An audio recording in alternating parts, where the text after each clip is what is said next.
Le dernier reportage est présenté par Antenne 2, Georges Siciliano, dont vous avez fait la connaissance la semaine dernière, et Roland Théron. Alors Georges, tu vas t'exprimer pour la première fois devant les caméras du Grand Raid. Oui, Alors, ça n'est plus un sujet sur la peinture, mais sur le théâtre. oui, c'est un sujet sur le théâtre. Tu regardes la caméra. C'est un sujet sur le théâtre, oui. Moi, je voudrais dire que je commence à toucher du doigt les difficultés que peuvent rencontrer les raideurs pour trouver un sujet et pour le tourner en si peu de temps. En fait, nous, on est débarqué à Changsha sous une pluie battante. Même pas eu le temps d'acheter des parapluies, qu'on est déjà parti pour chercher un sujet. Mais tu as l'air complètement abattu. Non, là, ça va. Bon, remets-toi tes Voilà. émotions. Et donc, en se promenant dans les rues de la vieille ville, on a entendu des cris et des rires. On est rentré dans un hangar et puis là, voilà, on a rencontré des gens très très chouettes. Reportage proposé par l'équipage d'Antenne 2, mise en scène. Tian Jian, 34 ans. Xiao Jun, 30 ans. Tong Wei, 21 ans. Ung Yang, 21 ans. Wang Gaiwei, 27 ans. Yang Lechan, 19 ans. Cheng Sezheng, 21 ans.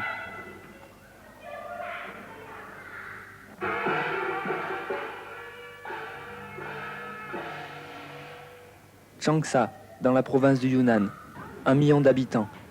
Nous avons rencontré les acteurs de la troupe de tambourins, des spectacles de théâtre et d'opéra très populaires en Chine.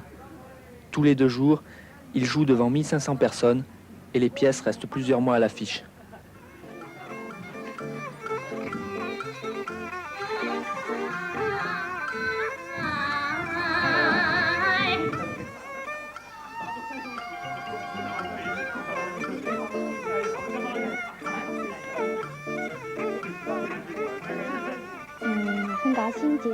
Je m'appelle Rong Zhou.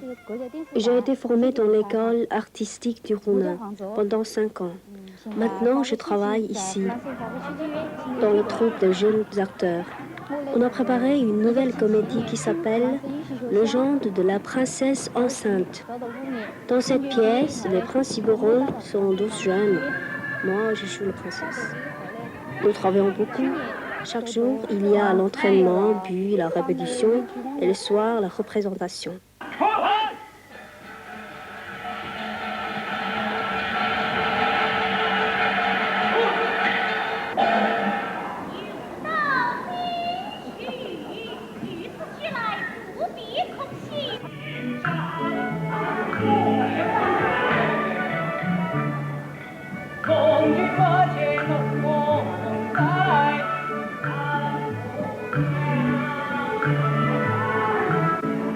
Pour divertir le spectateur, l'État met les moyens.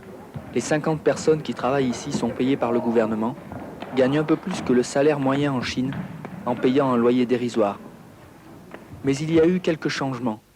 Sous la domination de la bande des 4, on jouait 8 pièces modèles avec des thèmes révolutionnaires, comme la lutte des classes ou la construction du socialisme. Des pièces à dimension éducative et politique. Et le changement radical, c'est depuis 1976. On joue maintenant les pièces qu'on aime. C'est le retour à des thèmes anciens, plus de messages politiques. Maintenant, on divertit, on amuse, on fait rire. La Chine s'ouvre et ce contact avec l'étranger impose une réforme. Monsieur Ho Yang, directeur de la troupe du Yunnan. L'opéra de tambourin du Hunan se fonde sur des chansons folkloriques et des airs populaires de la province. Il est aimé des larges masses populaires locales. Nous interprétons des thèmes anciens et des thèmes contemporains. L'an dernier, nous sommes allés en Amérique. Ça nous a beaucoup apporté. De la rigueur dans le travail et un certain style artistique. Nous voulons appliquer les principes scientifiques de la danse, de la gymnastique et du chant pour améliorer la forme de notre opéra. On introduit du nouveau, mais le fond reste le même. Les pièces d'opéra sont strictement le reflet de la vie ordinaire chinoise.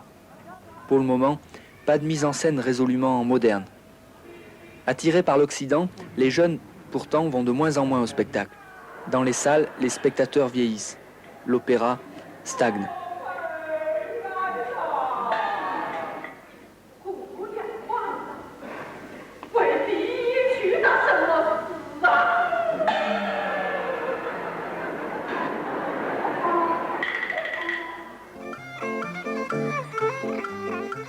Et quand on a demandé à monsieur Ouyang ce qu'il pensait pour l'avenir, il nous a répondu « Il faut laisser les jeunes aimer ce qu'ils aiment.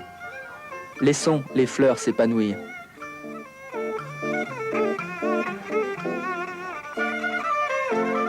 Toujours cette référence aux fleurs et une certaine liberté, mais il faut reconnaître que lorsque vous êtes allé en Chine en 1981, et si vous avez eu autant de succès, c'est parce que déjà les jeunes se désintéressaient de formes traditionnelles de l'art chinois. Oui, enfin, je pense que les deux peuvent coexister. Il ne faut pas oublier que les Chinois ont à confronter deux problèmes. C'est-à-dire que pendant la révolution culturelle, comme ça a été d'ailleurs très bien dit dans le reportage, toute forme il n'était autorisé que 7 ou 8 pièces, non seulement chorégraphiques, dramatiques, mais aussi musicales, et qui était en fait, sur le plan musical, une sorte de Sous-Moussorski revisité à la sauce aigre douce, qui avait pas beaucoup d'intérêt. Et ils ont vraiment traversé une période de tyrannie absolue dans laquelle, évidemment, il n'y avait aucun contact avec l'extérieur, mais en même temps, par rapport à leur histoire et à leur tradition et à leurs racines, ils étaient complètement coupés. Ils n'avaient pas le droit de jouer des instruments traditionnels. La crise qu'il y a à l'heure actuelle au niveau de l'opéra de chinois vient du fait que pendant presque 20 ans, il n'y a pas eu de formation d'artistes au niveau de l'opéra. C'est-à-dire qu'aujourd'hui, les gens qui sont les acteurs d'opéra sont des gens qui ont 50, 60 ans.